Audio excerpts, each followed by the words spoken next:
An espresso talk on motivating groups. People form groups all the time, whether at the pool, maybe out in the backyard for some kind of pickup game, or playing cards, whatever. People form groups.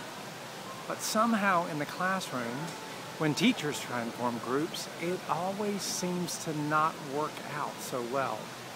Well, there's a hidden jewel in the cooperative learning literature that has been a game changer for me in forming groups, and it's called positive interdependence. How do you get kids? What kind of motivation can you give them to work together in groups? Well, that's what positive interdependence is all about. It's a teacher-created accountability structure that gives the kids reasons to work in groups. Think about the typical group. You're the high achiever. You finished your work, and the teacher says, "Hey, would you mind helping," and name somebody else sitting by you. He's struggling. Well, you just got punished. You could be doing homework for another class. You could be reading a book. You could be just taking a mental break. But because you finished early, the teacher's asking you to help somebody else. Well, if the teacher if you have a positive interdependent structure, the high achiever is not punished. See, positive interdependence is a goal, grade. It's something that the group can only achieve together. No one person can get it.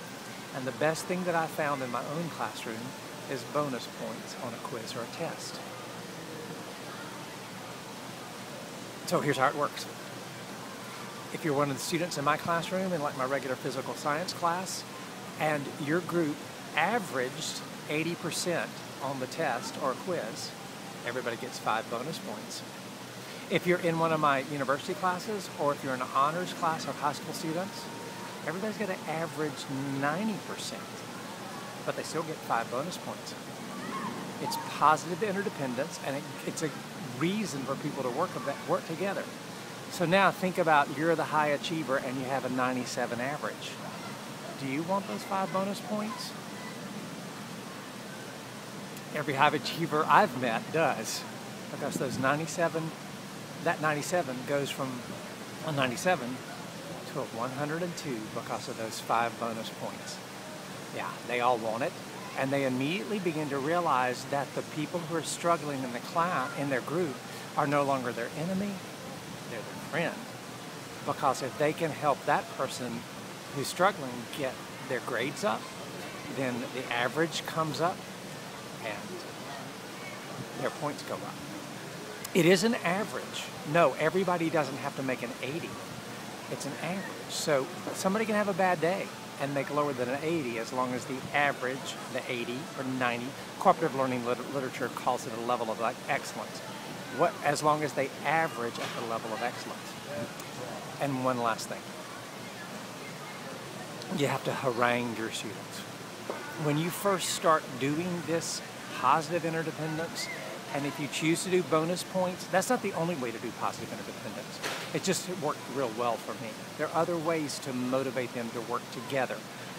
But when you first start doing it, kids don't get it. Remember, they've been in American schools where they're so programmed, they're so enculturated to work independently that when you ask them to work together, they don't know how. So it usually takes me about a month or 2, and I have to harangue them. I have to remind them again and again and again that bonus points are on the line and to work together. But then when those first bonus points start coming in on quizzes and tests, they begin to get the picture. They begin to realize that there's a glue binding them together. They have a reason to work together, and it's positive.